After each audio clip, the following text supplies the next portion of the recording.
Congress has a 10% approval rating, but a 90% reelection rate. That's not a problem with the politicians. That's a problem with the people. It's not just a people problem, though. It's a party problem, because the prospect of anybody running for office is so daunting. I talk to people up on the Hill, and they're so wrapped up in their individual rhetoric and their individual issues that they can't see that the solutions are the same. You have Republican members of Congress that are, because of some of the work that I've been involved in, Eddie Gallagher and other things, they want to reform the system because they see how it has abused our warfighters. You have people like Kristen Gillibrand who want to reform the criminal justice system because they see how it has, negatively impacted issues of sexual assault. Kristen Gillibrand is never going to stand up and say Eddie Gallagher was mistreated, any more than these Republican congressmen are going to stand up and say, we have a sexual assault problem in the military. And yet, if they could both get past their rhetoric, her solution is the same as theirs. And because they can't get past it, you end up with these half-baked measures, like the recent reform where they created this Office of Special Trial Counsel, which I think is a baby step in the right direction, but actually is more of lip service to the problem than an actual reform. If you could get people to get past the rhetoric and just sit down and say, okay, I'm not going to call you names, you don't call me names. What's a solution? We're not as far apart as everybody thinks we are.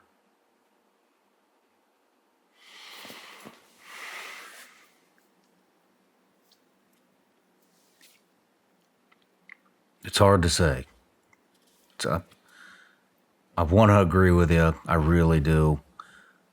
I don't see it happening here, but I live in a bubble.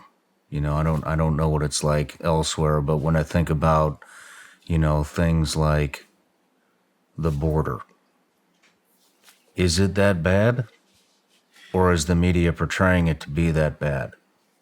I'm going down there in July to well, I don't want to say where, but because I have to see it for myself. Right. I tried it on another section years ago, and I didn't. It wasn't what I thought it was going to be. So now I'm going to go to another section and see for myself. But when you see things like that, or the Afghanistan withdrawal, that's a divisive issue. It is how we left, and that is very real. Right. The fact that we are funding the Taliban $40 million a week. Right. I mean, it is that bad. It is, but a lot of that is the politicians, not the people. And that's the difference. Is the border that bad? Probably is.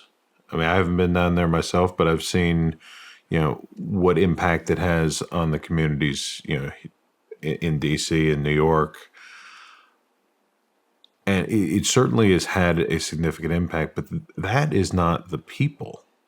That's the politicians. And I think that one of the things you're seeing here, as the pendulum, starts to swing a little bit more wildly, one thing that Trump is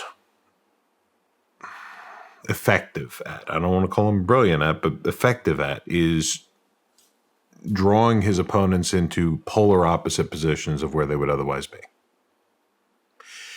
When he took a strong position on immigration, his opponents took a strong anti-position on immigration. And if you look at, I love watching Bill Clinton's State of the Union addresses. Google this. Go on YouTube, look up Bill Clinton's State of the Union, and look what he said about immigration. And when you listen to it, you're going to sit there and shake your head and you say, I forgot that Bill Clinton was a Republican. He didn't forget. What it was is that the positions of the parties have moved so far away from one another from back in the 90s where they weren't really that far apart. And so when you had this build the wall, how far can we swing away from build the wall? Open border. When you have overturn Roe v. Wade, how far can you swing away from that? Partial birth, post-birth. And again, this is the politicians that are trying to play to their base as opposed to appealing to the middle and swinging as far as they can, out. And so I think that's really what you're seeing here. And so I believe that most Americans do want a reasonable immigration policy. It's not build a wall and lock it down, nor is it open border. One thing, in the beginning of the 2016 election cycle, when Trump first started talking about build the wall, everybody focused on build the wall, going to get Mexico to pay for it and everything else. And everybody missed one key element of his early speeches. And because they missed it, it didn't then reappear in later speeches. He said, it's going to be a big, beautiful wall, and it's going to have a big, beautiful door. Nobody talks about the door. Do you even remember him talking about the big, beautiful door? No. Right. And I think that the American people would be okay with a wall if there was focus on what the door looks like. We are a nation of immigrants. We need immigrants in this country, but there is a process. And if you fix that process, focus on the door, then the wall is no longer divisive. My mother-in-law, she was born in Beijing. She ran away to Taiwan when she was like 2 or 3 years old. During the Communist Revolution, her family left. And then she came to this country legally to go to grad school. And she and her family went through hell to go through all the immigration processes to become a citizen. And she did it. And so when she looks at a lot of these things, one of the things she hates about the illegal immigration is that she did it the right way. And I think a lot of immigrants, legal immigrants, probably think the same thing of, we did it the right way.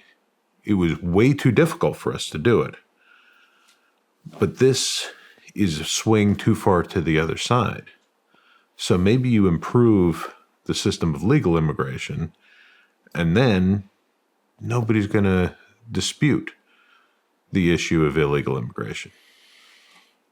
And then the Democrats can, dust off Bill Clinton's old speeches and use those instead. Yeah. It's interesting you say that, because I've been saying that ever since I went down to the border and saw the migrant camps of people who are waiting to come in legally. Years. Yeah. Years and years and years. They're waiting. And so that's, but that's, You incentivize people to come here illegally when you make it too difficult to come here legally. If you're going to leave them in a migrant camp for years. Why don't you think, why is nobody working on the immigration process and just opening the borders?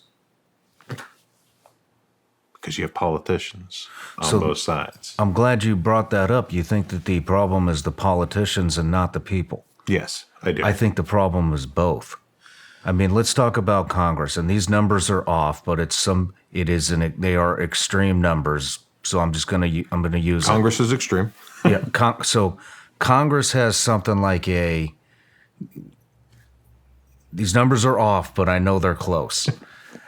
Congress has something like a 90% disapproval rating let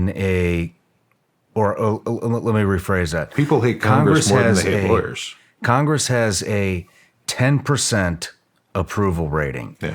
but a 90% reelection rate. Right. That's not a problem with the politicians. That's a problem with the people.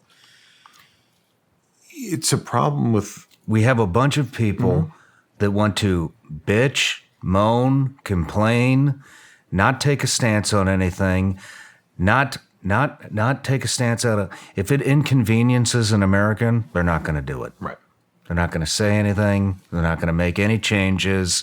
They're not going to stop shopping at certain places. They're not going to do anything. Right. And that's a perfect example. 10% approval rating and a 90% re-election rate. That's a people problem. Yeah.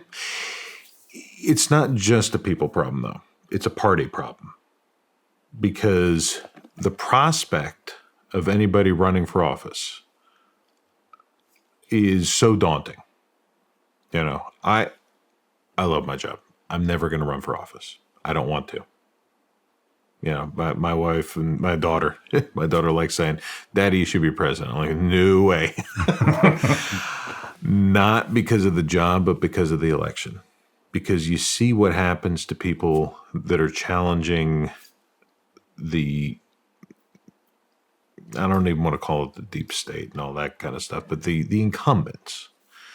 Yeah, I have two friends, both veterans, both who decided to run for office, both of whom I recommended. Maybe you don't want to do that because, you know, maybe this won't turn out the way that you want to.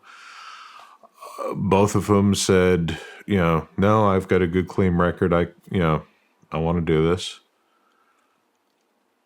Both of whom had to suspend their campaigns or lost the election after false allegations of child abuse came out during their primaries. So why does somebody want to get into a congressional race? If we have raised the stakes to that level, that if you're not a party insider, we're going to destroy your life to make sure that you can't possibly win. So is it a people problem for re-electing the incumbents? To a certain extent, yes. Is it a party problem for not allowing a real choice? Yes. Yes, it is. Because ultimately, the party and the incumbents, they have their power by the arrangement that they have. And as soon as somebody comes in that's not a party insider, that threatens their power. And so whether it's a false claim of child abuse or whatever it is, they will do something, you know, to prevent that. And you don't even have to have done something wrong. You know, I could sit there and say, do I have any skeletons in my closet? Does it matter? They'll find somebody that, you know, I went to law school with that says, oh yeah, he did this, he did that. Look at what happened to Brett Kavanaugh.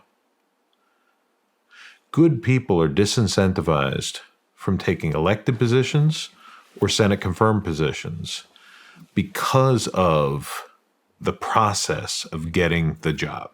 No matter where you're watching Shawn Ryan Show from, if you get anything out of this, please like, comment, subscribe, and most importantly, share this everywhere you possibly can. And if you're feeling extra generous, please leave us a review on Apple and Spotify podcasts.